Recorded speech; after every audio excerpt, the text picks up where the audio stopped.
Hello, good evening. Hi, I'm Maggie. I'm from Poland, the best Eastern European country, as voted by Londoners who couldn't name any other Eastern European countries. Barking came second.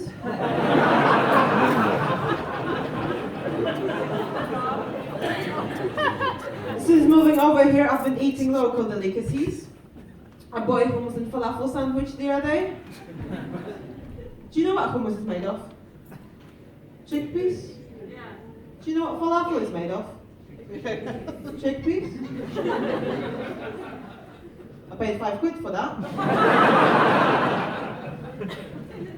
I'm having a bit of a bad hair day today.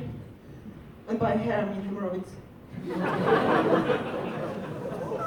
And I found out all my friends are two-faced. Like, they're all nice and sweet to me, and they just change as soon as they walk into a polling station. So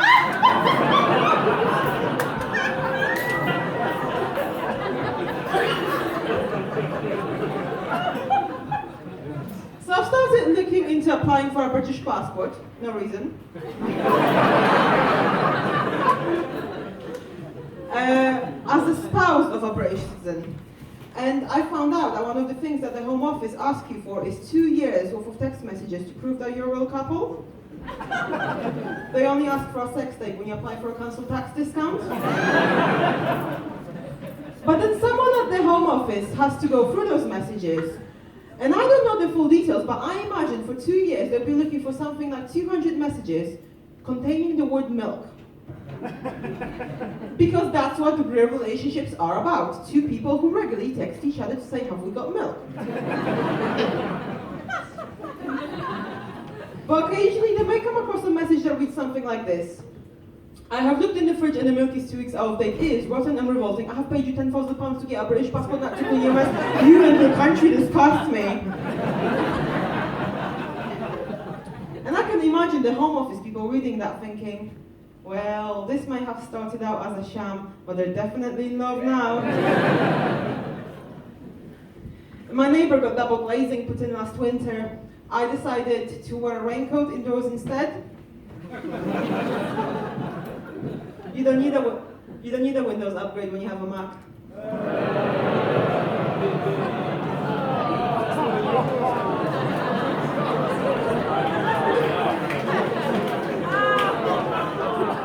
Some of you are applauding, some of you are shaking your heads. Thanks. I actually decided to live in London so I could follow my dreams. I was so mesmerized with the British celebrity culture. I wanted to become an it girl. But I pronounced it wrong. Ended up getting a job in IT support.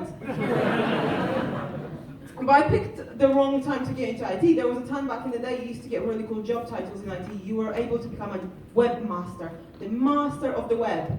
Right now you can only be either an analyst or a developer, or dev for short. You can't short an analyst.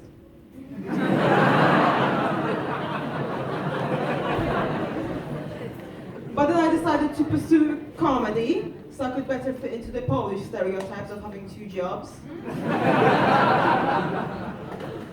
I was brought up in a Catholic home in Poland, but I never understood some of the Bible stuff, like the 7 deadly sins. The 7 worst things the Catholic Church could imagine: pride, greed, envy, lust, gluttony, sloth, and wrath.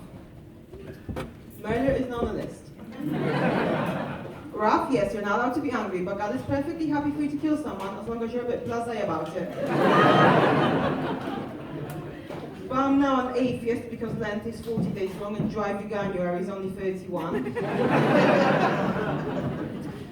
I've got a Catholic grandmother though, and she likes to give me relationship advice. She tells me stuff like, upload your ładunki to the BMW in your driveway. She also tells me that behind every great man is a strong woman, and as a strong woman, I'm really confused as to what is exactly I'm supposed to be doing back there.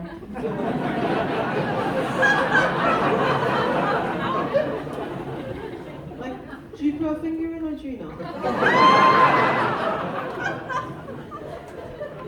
But I've got a boyfriend. We've been together for about 4 years now.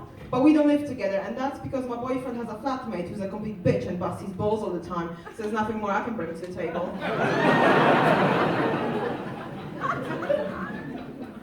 But we are very happy together, and I think it's thanks to porn. For pop, for... She loves it too. I think it's thanks to porn for popularizing doggy style, or as I call it, downward facing starfish.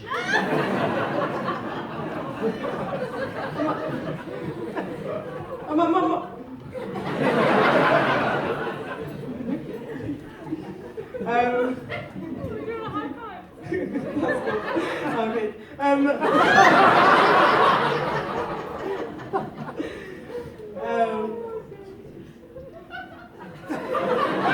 Okay. My boyfriend complains now. He thinks that I don't make an effort anymore in the bedroom. He says like I should make more of an effort. I should wear G-string. And I said, what's the point? If I really wanted to floss, I'll start with my teeth where the gunk is actually visible.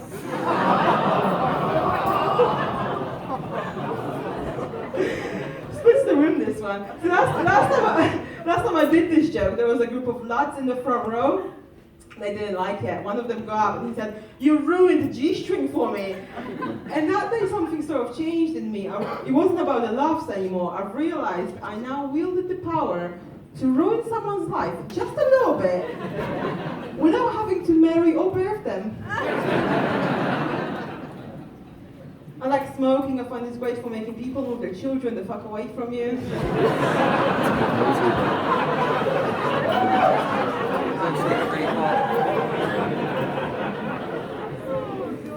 I also like drinking. I've recently found out Smirnoff now do blueberry vodka. I'm very excited about that. It will go very well with my blueberry muffins. Finally, a proper breakfast vodka. I was adopted recently by a young family from rural Botswana as part of the Africa Against London Housing Crisis relief effort. I send them a monthly newsletter and they help me pay rent on a crackden in Lewisham. But I've only just moved to Lewisham a few months ago from Shoreditch. Quite the change. In Shoreditch, everyone's all quirky with their knitting and recreational drugs. In Lewisham, they prefer eyebrow threading and decorational rugs. I traded arts and food markets for stolen goods fun, coffee shops for phone shops, and smashed avocado and rye toast for broken dreams and no hope.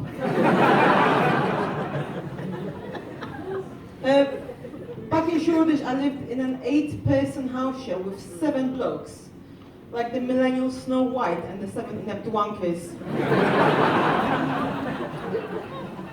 Gross, lazy, preachy, broke, woke, passive-aggressive, and a drug dealer.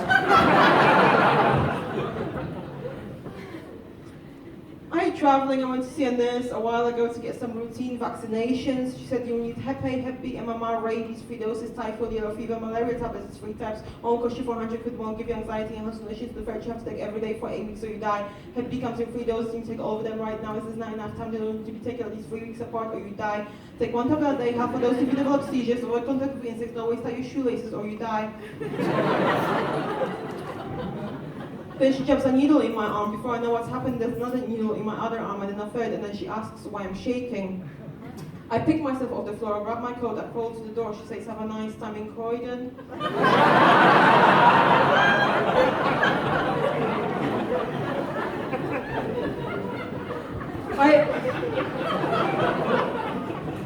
I hate traveling. I went to Egypt with my boyfriend a few years ago, and Egypt's really dangerous. If the terrorists don't get you, the bacteria in the water will. I got sick over there. I told my boyfriend it must be that Ebola. He said it's probably the 4 glasses of wine and chocolate fudge cake he had for breakfast. And I got pain in my ankle. I told my boyfriend a joint pain is a symptom of tetanus. He said it's probably the drunkest stumbling around he did after breakfast. And a couple of years ago we went to Peru, and no one speaks English in Peru. We had to learn Spanish, but only like the very basics like gracias, por favor, and tabletas de Imodium. So then last year we went to Poland, and I found there was a lot of kebab shops there now. So I asked my grandmother about it. I said, "Nan, you guys have grown really fond of the Turkish food since I first visited?" She said, "It's all those immigrants. They come over here, they put the shops up everywhere, now there's no one left to buy a Polish food from." I said, wish you have told me. I would have brought you some back from England. You guys have been lovely. I'm Maggie Kowalski. Thank you very much.